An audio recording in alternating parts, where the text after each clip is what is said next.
Hi, this is Kevin Tolley, founder of the Tolley Group.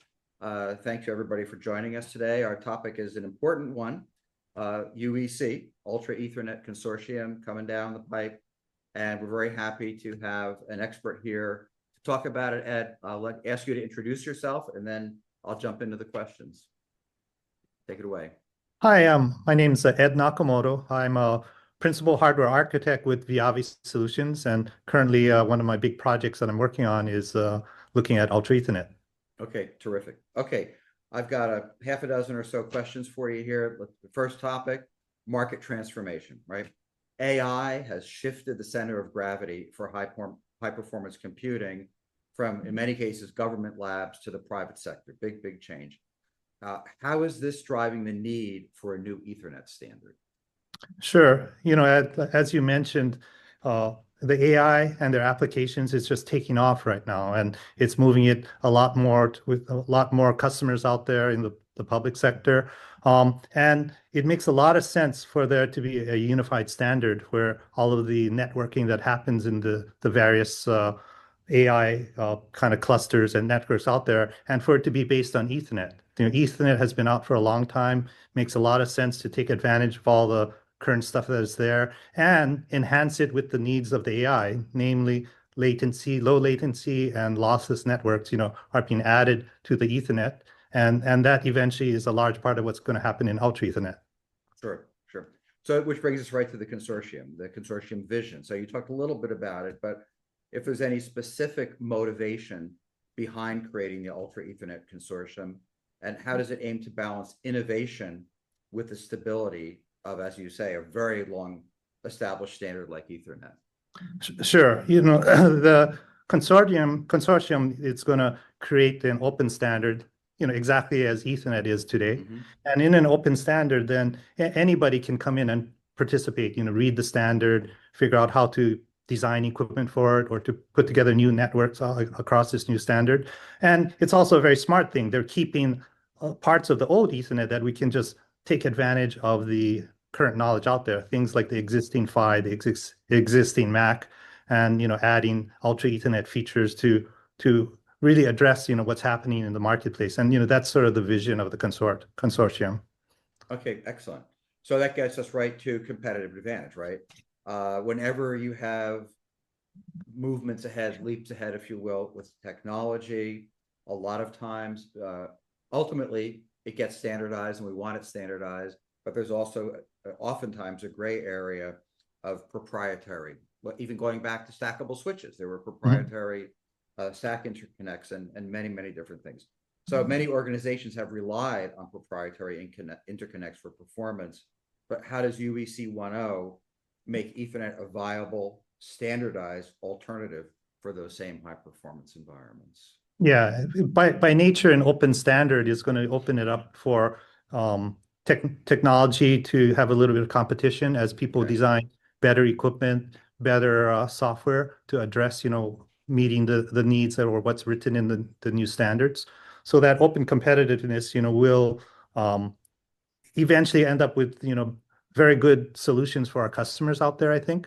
And the competition will also drive some prices down, right? The equipment and again, the competition among vendors and all that will create a very open, hopefully competitive in terms of the technology and the performance and the prices eventually.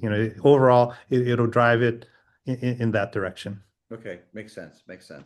So with hyperscalers, cloud providers, and system vendors all involved, what unique perspectives do these shareholders, stakeholders bring to UEC, and how does that collaboration strengthen UEC's relevance? Yeah, the collaboration by all the various participants, the hyperscalers, all the implementers of everything, these people using an open standard, they're going to start working together and, figuring out how to put together these networks that is going to meet everybody's needs. And, as you know, the AI world is accelerating. There's a lot of money being spent out there, and it really is going to open up a lot of options for all of the various players to work together and create the networks that's going to meet all of these needs. So again, the open standard really helps facilitate that kind of conversation. And we see it happening already with the various the people participating in the Ultra Ethernet standards, that everybody's thinking about how we're going to implement and how they're going to be working together to make it all happen.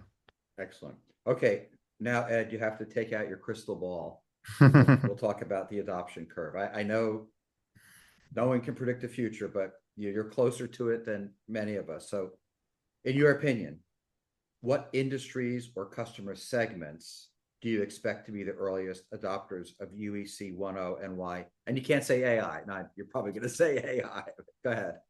Well, the early adopters, it's going to be some of the large hyperscalers, I think, who are Okay. going to be able to afford putting together these large, well, I'll use the word AI clusters to, Okay. support. But it's any of these applications where, you're going to use these multi node GPUs and these massive networks with all these individual and the communications that need to happen between all of these GPUs. And it has to be somebody who has a little bit of money to put these things together. So the hyperscalers will probably spend the money, put together, and provide these fantastic solutions for the customers out there. All the AI applications out there, that people are playing on their, computers now and doing all these neat things with imaging and all that stuff. It's all going to be the customers and the people out there are going to drive this with these the hyperscalers, I believe. Okay, sounds good. Okay, circling back to some things you mentioned a few minutes ago, openness, right, and ecosystem. So how does UEC 1.0, I don't know, reduce the risks of vendor lock-in or address the risk of vendor lock-in and ensure that organizations can benefit from an open, interoperable ecosystem? Sure. Again, to prevent being locked in, with the open standard, there's going to be multiple equipment makers to put things together. There's always the concern about, if you buy something from vendor A versus and have another piece of equipment from vendor B, are they going to be able to interoperate? The Ultra Ethernet standards is trying to address some of this stuff. They've created the compliance and test group as well as a performance group that are going to put forward some tests out there that all the vendors need to meet and, make sure they pass all these tests. And that's the first step of making sure everything will interoperate, by the standards. And it being an open standard is if some things are missed in the interoperability standards, the standards can be modified and added to, in 1.1 or whatever, and they'll see what's required by the marketplace. Right. So it'll grow as the needs grow or as different as if there's any holes, are found, they can Sure. Excellent. All right, there's two more. So investment and ROI from a business perspective, what cost or efficiency advantages can well, maybe enterprises won't be adopting it right away, but when it gets to enterprises, what can they expect when adopting UEC, let's say, compared to proprietary alternatives? Or is that too far in the future, given that hyperscalers are going to be there first? Well, in terms of investment and ROI, I do believe that having an open environment with multiple vendors will end up equipment that is competitive and will drive the prices down. So that will actually reduce the investment costs, I think, as well as drive the performance, because they have to be listening to exactly what the customers want in all of this as the networks and the new nodes are set up. So, in the longer term, having an open environment with all the participation from the various groups and various vendors as well as customers, I think it just ends up being a cheaper, better performance solution in the long run. Okay, that makes sense. All right, crystal ball time again. Maybe your team has already talked. I mean, obviously, feature creep is real everywhere, including with specifications, right? So I would imagine UEC 1.0 had to stop somewhere so you could get to implementing it.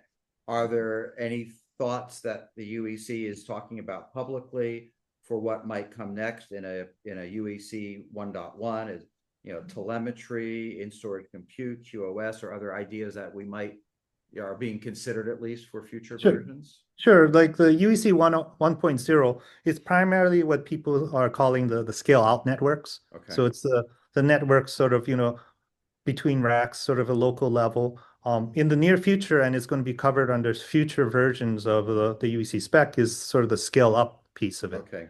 Right. So as we put together the GPU networks that are much more localized and you need the best communications between all the nodes over a short distance, probably in a single rack.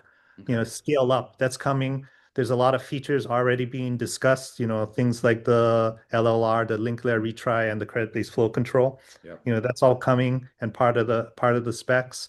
And as well as any other enhancements coming in the future. There's all the participating companies in the UEC, they all have an eye of, what's coming next in the future, certainly to scale up and a lot of the higher performance, and as well as the other stuff you're talking about, the telemetry and the communications and, making sure that all the information is passed between the nodes. All those enhancements are coming.